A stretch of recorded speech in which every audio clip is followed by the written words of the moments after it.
This is me. These are two random people I found in a mall, and that's a mic. This mic is important because it's attached to a wire, which is attached to a phone. That phone stopped working about 2 hours ago.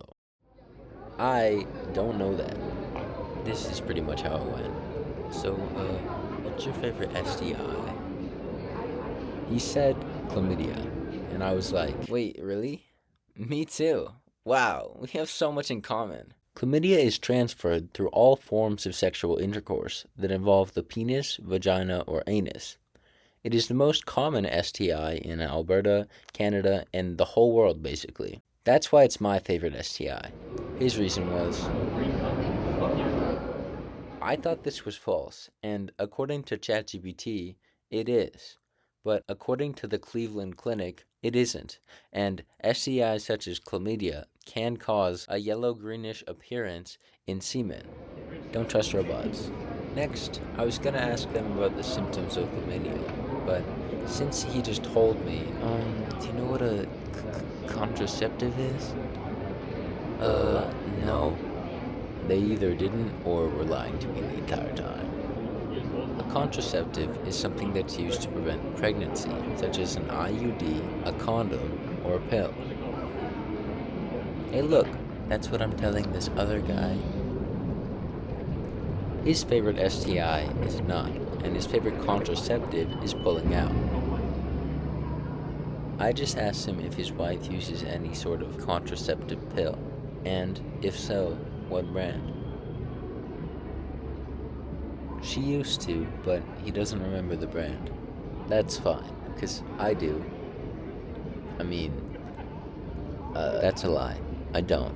But I do know that it was probably some kind of regularly taken oral contraceptive, such as Elise or Slint, which both have low to none estrogen levels, in order to reduce risks and side effects. I then asked him if he knew how that kind of pill would work. He didn't know, so then I explained it to him. Oral contraceptives, such as the two I mentioned previously, work by releasing a hormone known as progesterone.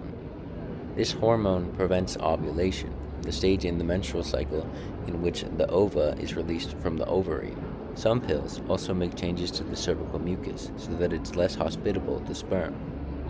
Since I was already rambling, I decided to tell him about emergency contraceptives such as Ella or Plan B are pills taken after unprotected sex or failure of another contraceptive. Levonorgestrel, Plan B, etc.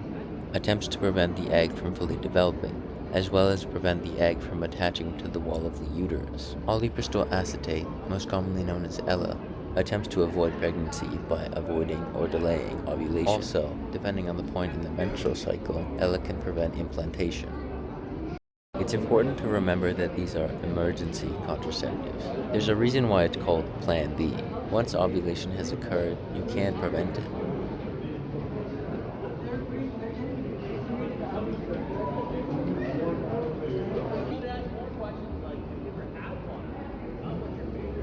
He proceeded to tell me that he has indeed had both gonorrhea and chlamydia, and also that he got it from the Stampede. So if you ever have the Calgary Stampede, you better watch out.